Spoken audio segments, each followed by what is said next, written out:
আপনাদের মতকে স্পর্শ করে নাই। আহত বন্ধুদের নিয়ে আপনাদের কোনো কর্মসূচি আপনার দাবি দেখে না। আপনারা এই বিপ্লবের বেনিফিশিয়ারি, যারা বিদেশে ছিলেন স্বদেশে আসার সুযোগ পেয়েছেন। এই বিপ্লব না হলে আপনারা বলে কল্পনাও করতেন না দেশে ফিরে আসেন। আমার সম্মানিত জায়গায় সহকর্মী আপনার আল্লামা মামুনুল বলেছেন, বিএনপির শীর্ষ নেতারা বেড়েছিলেন তারা অত্যাচারের মধ্যে 41 আগে হাসিনা এবং আওয়ামী লীগের সরানো সম্ভব। 24 অভ্যুত্থানের পরে 8 তারিখ যখন বঙ্গবন্ধুর শপথ গ্রহণের উপদেষ্টারা বিএনপি বাংলাদেশের উপস্থিত সর্বোচ্চ পর্যায়ের জন্য তারা জিজ্ঞেস করেন কি আমি কিছু না বলে আসমানের দিকে আমার আগ্রহ। তিনি বললেন আসলে এটাই নিরা এই কথাই কাজ ভুলে গেলে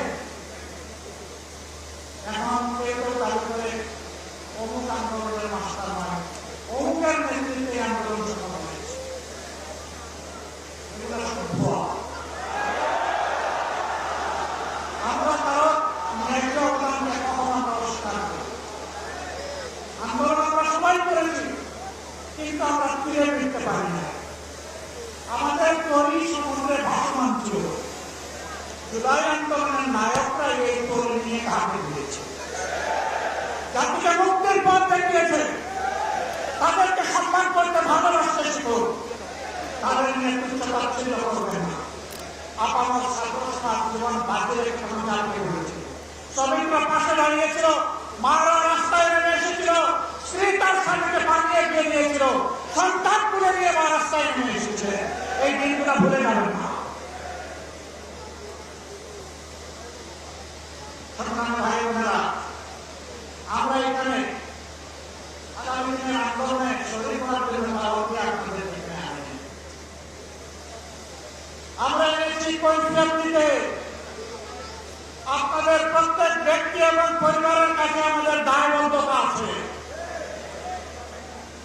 আপনাদের কারণেই আজকে আমাদের এই রাজনীতি, এই সংসদে যাওয়া, এই নির্বাচনে অংশগ্রহণ করা। আমরা কি পারলাম কি পারলাম না তা আপনাদের জানার অধিকার আছে। সংসদে আমরা প্রথম দিনে চালু করেছি, আমরা শপথ নিয়েছি, তারা শপথ নেন নাই। জাতির সাথে দেওয়া ওয়াদা ভঙ্গ করে জাতির সাথে তারা প্রতারণা করেছে। এরপরে যখন জাতিকে প্রতারিত করা হয়েছে, আমরা নোটিশ দিয়ে আলোচনার ব্যবস্থা করেছি, তারা তার বিরোধিতা করেছে। আইনগুলো সংশোধন না হলে, যে অধ্যাদেশ বাস্তবায়ন না হলে দেশব্যাপী শাসনের পরিবর্তন হবে না। সেই সবগুলা আগের মতো আগে সরকারের মতো রাখার পক্ষে তারা অবস্থান নিয়েছে। আমরা বিএনপি থেকে পরিষ্কার আমরা দেখতে পাচ্ছি কয়েকদিন ধরে বিভিন্ন জায়গায় জায়গায় শিক্ষা প্রতিষ্ঠানে, ঢাকা বিশ্ববিদ্যালয়ে, এমনকি মাত্র কয়েক দোষ করে মানুষের আশ্রয়ের আইনের আশ্রয়ের জায়গা সেই থানার ভিতরে ঢুকে দুর্ঘটনা পাবে ডাকসু নির্বাচিত প্রতিনিধিদের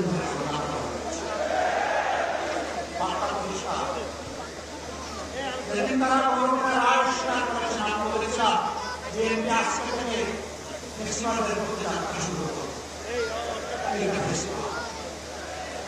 আপনারা দেখেছেন জাতীয় সংসদের নির্বাচিত সদস্য বাংলাদেশ জামাতে ইসলামের প্রতিনিধি জনগণের প্রতিনিধি মাসুম মোস্তফার উপরে হামলা করা হয়েছে, আর এই ভাঙচুর করা হয়েছে, তার সহযোগীদেরকে না জানানো হয়েছে।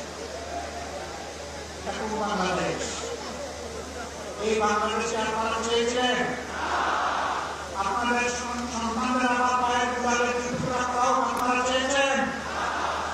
আপনাদের সন্তানদের উপর প্রকাশ্যভাবে দা, পুলিশ, উড়াবার হেলমেট দিয়ে আঘাত করাও আপনারা চেয়েছেন। এই বাংলাদেশে আমরা দীক্ষা, এ বাংলাদেশ আমরা চাই না। আমরা পরিবর্তনের বাংলাদেশ চাই। এই বাংলাদেশে শিশু যখন ঘর থেকে বের হবে, কিশোর যখন বের হবে, যুবক যুবতীরা বের হবে, আমার মা বোনেরা বের হবে, তখন কারো বুক গুরু গুরু করে কাঁপবে। তারা নিরাপত্তার সাথে বের হবে, কাজ শেষ করে আবার নিরাপত্তার সাথে করেছে। আমরা ওই বাংলাদেশ চাই। আমরা শিক্ষা প্রতিষ্ঠানে আমাদের সন্তানদের হাতে চাকরি স্কুল দেখতে চাই। আমরা খাতায় কলম দেখতে চাই। আমরা কোনো আদুবাই দাদুবাই শিক্ষা প্রতিষ্ঠান থেকে আমাদের সন্তানদের উপর শরীরগুলা আমরা এটা দেখতে চাই না। এই সংস্কৃতি বন্ধ করতে হবে। যদি বন্ধ না করেন, মনে রাখবেন জুলাই শুধু তো প্রতিষ্ঠান ছিল না, জুলাই প্রত্যেক বর্ষ হচ্ছে। জুলাই আবার ফিরে আসবে ইনশাআল্লাহ। এবং তখন আইনের বেশি আমাদের খবর হচ্ছে না। শুভ বিদ্রোহ হোক, জনগণের রায়ের প্রতি সম্মান দেখা, 70 লাখ মানুষের রায় মেনে নিন, পরবর্তী রায় পাস করে। যদি না করে আমাদের লড়াই সংসদের ভিতরেও চলবে, খোলা ময়দানেও চলবে এবং আল্লাহর পরবর্তী বলতে পারি এই লড়াইয়ে জনগণের বিজয় হবে ইনশাআল্লাহ। আমরা আপনাদের কাছে কথা দিয়ে চাই, এখনো কথা দিচ্ছি। আমার সহযোগিতারা যেমন বলেছে ইনশাআল্লাহ আগামী লড়াইয়ে জাতীয় সামনে সারিতে থেকে আমরা যুদ্ধ চালিয়ে আমাদের জীবনটা আল্লাহর জন্য, মানবতার জন্য, দেশের জন্য, জাতির জন্য আল্লাহ যদি কবুল করেন, গর্বিত শহীদের দুনিয়া থেকে বিদায় দিব ইনশাআল্লাহ। গতকালকে এই জায়গায় একটা সমাবেশ ছিল, পরিষ্কার করেছি সিগারের মতো 100-1000 বছর বাঁচতে চাই, বিলালের মতো বাঁচতে চাই না, শিখের মতো প্রয়োজনে 1 সেকেন্ড আয়ু চাই আল্লাহ তাআলার কাছে। ওটাই করবে ইনশাআল্লাহ, জনতার বিজয় হবে। আমরা নিরাশ হব, আমরা গভীর আশাবাদী যে বাংলাদেশ পাল্টাবে, নতুন বাংলাদেশ করা হবে ইনশাআল্লাহ। সেই বাংলাদেশ করার করতে চাই সারা দেশবাসীকে আমরা পাশে চাই এবং আমরাও দেশবাসীর সাথে আমাদের কোনো নিজস্ব দলীয় ব্যক্তিগত কোনো দাবি দেওয়া নাই। আমাদের সমস্ত দাবি দেওয়া দেশবাসীর অধিকার রয়েছে। লড়াই করবে ইনশাআল্লাহ, লড়ে যাব ইনশাআল্লাহ, আমরা সাহায্য পাবো ইনশাআল্লাহ, আমাদের বিজয় হবে। আল্লাহ হাফেজ। বাংলাদেশ জিন্দাবাদ। বাংলাদেশ জামাত ইসলামী জিন্দাবাদ। 11 দলীয় ঐক্য জিন্দাবাদ। জনগণের বিজয় হোক। 34 জুলাই জিন্দাবাদ। আসসালামু আলাইকুম ওয়া রাহমাতুল্লাহ।